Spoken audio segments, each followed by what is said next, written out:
Hello, my name is Putkonen. Thank you for joining me. Today I'm talking about stop believing in being someone.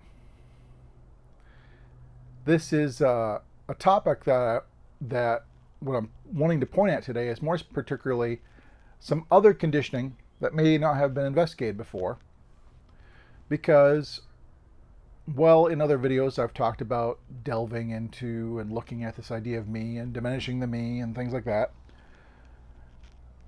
And yeah, that's all important, but there are certain conditioning beliefs, that are resisting this diminishing of me. And sometimes it's helpful to remove this resistance. And while there is the possibility of almost an existential dread, a fear of non-being, as the illusion of me shatters. Oh, there's no me. Well, then I'm nothing. And there's this, existential dread sometimes. Another manifestation due to different beliefs and concepts that may arise is this resistance, this deep resistance to being nobody, to being no one. And that's because, particularly in Western culture, from very early in childhood, we are taught to be somebody. We should become somebody. We should be someone. And that it's a fault. It's something to be dreaded to be nobody, to be no one. Even children, not that old, they could be in kindergarten. We'll talk about, how someday they're going to be someone. They're already thinking about, basically anchoring deeper into identity. Because the whole idea of being someone comes down to identity. In particular, a superior or, better identity than others. Because as it's often used in US, the phrase being someone is someone famous, of import, of respect, whatever. But in some way, you're superior to other identities. And so, that's a whole other bag, of stuff. But, what I'm talking about is this is all nestled in the whole idea of being someone. And so, because it's been deeply ingrained from such an early age, a lot of times this becomes a totally subconscious, unconscious thing. And so there might be resistance or dread to the dissolution of the me, the illusion of me, because it feels like you're failing one of these most basic rules you were taught from an early age, that it's important to be somebody, to be someone. And so it's funny how, as children, we'll adopt certain ideas and rules from our parents, unquestionably, and we'll act as if it's true from that point on. And I think this is one of those types of conditioning because it's so prevalent, particularly in the West. I mean, I see it everywhere. I mean, even when, kids are in school, let's say you get into upper grades where you start having to plan what you're going to do for the future, they're all looking at how they're going to be somebody. And there's so much investment in being someone. And of course, if you come to non-duality, Enlightenment, these traditions, these teachings, and you're told that isn't who and what you are, and you got to let it all go, let that identity go. Some find it very disheartening, if not depressing, because you don't want to let that go. I've been told all this time that it's important to be someone. And now you're telling me to be no one, to let that identity go. It's very hard. And so I think it's important to bring this potential conditioning, because it's so prevalent, to conscious awareness. So if you've got, if it's there, you need to realize it's there. And then if you're able to let it go by just seeing that you've got it, great. Because some, by just hearing the message, can go, yeah, I can let that go. Others may have a more difficult time letting it go, in which case you got to figure out why you're holding on to it. Why are you holding on to it? What gains do you think you're going to get by holding on to it? What pain are you avoiding by holding on to it, do you think? You need to really see the fallacy of there being gains, avoided pain. The fallacy that there's any point in trying to hold on to the belief in the first place.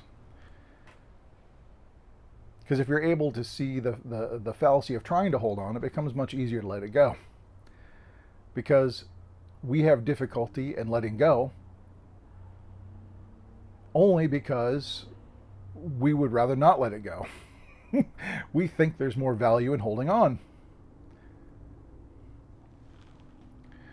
And so you got to kind of investigate this, kind of, delve into this and look at this, because I think that is a stumbling block for some people, perhaps even on a subconscious or unconscious level. That as the me is being diminished and identity is shrinking and becoming more hazy,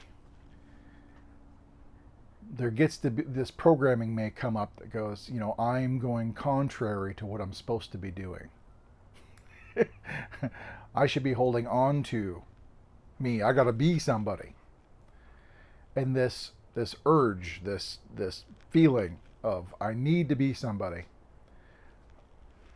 that if you can let go of that will make the disillusion of the me, the shattering of the illusion of me, all the easier, because you're no longer, that's one less force holding it together, congealing the idea of me together. And so it's something to think about. But I mean, the whole idea of being someone is kind of interesting, because like I said, that's usually considered a elevated or superior or greater identity than others. To be someone means your identity is better than the masses, kind of thing. And this is where I'm talking about there's different threads that form the rope of ideas, because that right there requires multiple beliefs and concepts. One, you have to believe in superior and inferior. You have to believe there's a pecking order. Because if it doesn't take anything to be someone, that you already are someone, even the most lowly of people are still someone. It doesn't really make sense to, being someone doesn't hold a lot of hoopla. It's no big deal. No, the whole idea of being someone is a depth of investment in identity. And so if you didn't believe in superiority and inferiority, the whole idea of being someone doesn't hold as much weight. But that alone might not make the whole idea of being someone disappear, because the whole idea of being someone also entails a separate entity, a separate individual me that has volition, and through actions can get benefits or avoid pain, the penalties. And so a separate me with volition,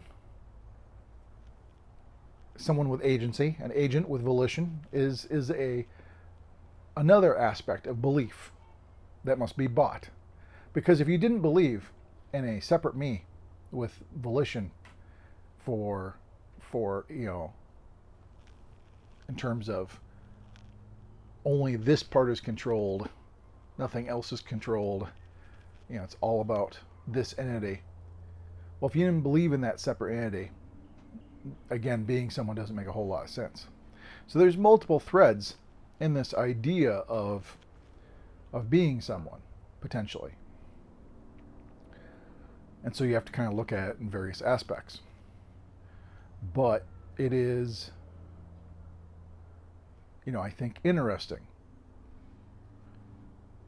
in that, at least in the Western vernacular, being someone is being a superior identity. And so having an identity alone is a given. And then the further conditioning is your identity must be superior. You should be not only should you be an entity, but you should be a superior entity. And that's the conditioning we're given. So it's like a double dose of conditioning.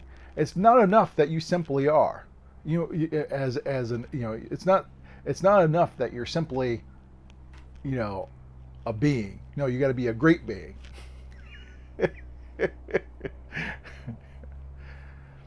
And unfortunately, I think that's what some people seek in enlightenment, is they think this will somehow make them special. This will make them a great being. They think they will be somebody, if they're enlightened. Maybe maybe you have or haven't become someone in financial success or fame or intellectual endeavors. It doesn't matter, but you're determined that, at least on the spiritual side, you're going to be somebody. You're going to be enlightened. And that's unfortunately a pit trap, really. It's for after awakening, you're not anybody. You're no one. And so you're not special. You aren't some superior entity because of enlightenment. That's not it. Enlightenment is a shattering of the idea of being an entity in the first place. That I'm not this separate me among all the world. But I think it's an important thing. I mean, this is related to stuff I've said in the past, but it's a subtle twist in this video, in that I'm talking about the early conditioning we get, not only in personhood, you need to be someone, but then the further advancing of it, of you need to be someone great, and so you got to be someone even more. And that whole needing to be someone, be it important or not, is something that, well, with enlightenment, shatters. But I think as a practice could make enlightenment more conducive if you're able to at least let go of some of this. If you're able to let go the need, the craving, the longing to be someone, either as being someone great or just being an entity. If you can let this go, it'll be easier to let go of things as you see you're not that. So if you see that you're not, the body or whatever, you're able to let it go far easier. Because if you have this inner craving and attachment to being someone, as soon as, let's say, you really believed you are the body, as soon as you're able to eliminate you're the body, you'll immediately look for the next thing that you are. Because you insist on being someone, and so you're going to look for the next thing. Well, what else can I attach my identity to? What else can I identify as? And it's just gonna hop around constantly. You're constantly looking for something else to identify with, or identify as. And at some point,